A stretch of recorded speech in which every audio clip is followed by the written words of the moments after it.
you know, not many people understand what I do. And I don't expect them to.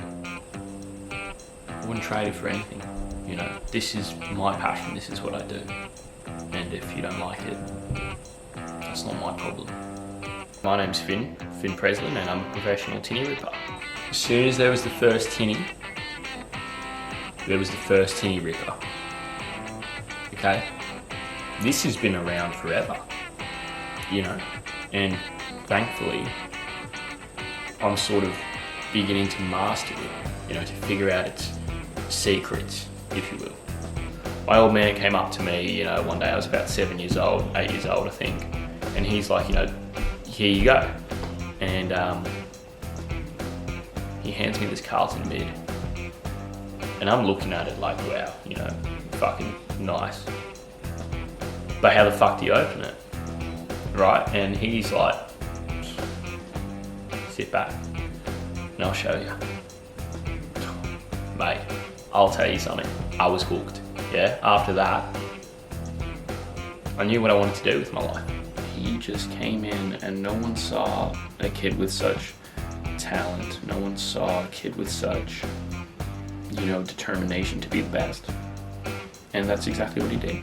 He became the best. There are 3 points of execution that are completely vital and that will make the difference between winning and losing. It's not like basketball, it's not like anything else. The first one is sound. Okay, it needs to sound, you know, clean, like a great rip. Number 2, explosiveness of the rip. You know, the amount of beer that shoots out. You get one shot. And the third one is the look of the tinny after you've ripped it. You get one shot, do your best rip, right? And that's all you got. Is it sippable, you know? Because that's what, you know, it comes down to at the end of the day. He was the first person who I saw in the game who approached it like a science. Each can is in fact different, you know.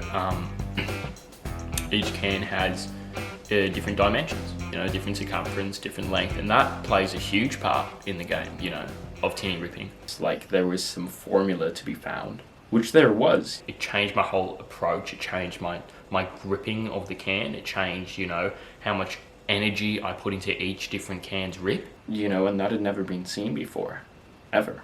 My game just took off, you know, I just really ran with it. I was there, I was right at the front in the commentary box, watching this new kid, you know, out of nowhere, his first competition. You know, when I won my first contest, it just took off. It's so vivid, you know, I can remember it. He steps up to the block. You know, he grabs it and he lays down this weird grip that no one had seen before. It was amazing, you know, I loved it. And when he rips it, it's like it echoed throughout the whole stadium. Everyone was like, wow, including me. And then the most electric roar you could ever hear in the building.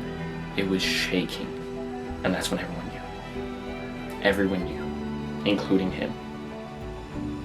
Everyone knew he was the new champion, the best. And I worked damn hard for it too, you know, so it was no real surprise.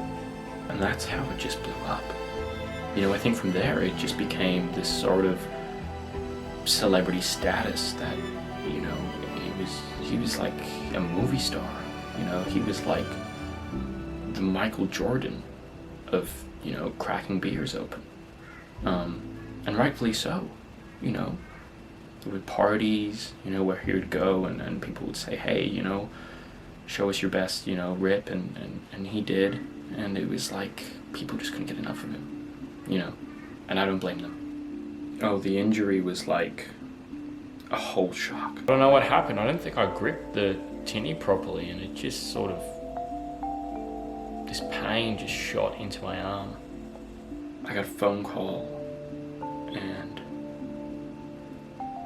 God, I don't even want to talk about it. It's just so, just soul destroying, just heart crushing. I ripped up the tendons in my wrist to know that he was gonna be out for maybe forever. And they ran a series of tests on me, and they were like, do this, hold that, move your fingers like this, and I just couldn't do any of it, And it was like the lowest point of my career. And the doctor came in after a few days and he was like, Finn, I'm sorry, but he was like, I don't think you will ever rip again. And he was like, I can't imagine what it was like for him. I really can't. And I was just bedridden for days, months, a whole year. It was just like this sort of cloud over my head that wouldn't go away, and I just knew that it wasn't gonna. He decided, no, I'm gonna show you. I'm gonna show you I can. You're good hands, Fox, but you have another hand.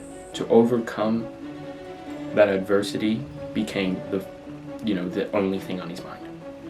The only thing. Like, fuck it, get me in there, get me training, I'm back. From the first thing in the morning to the last thing at night, I was resistance training, getting the muscle memory into my left arm.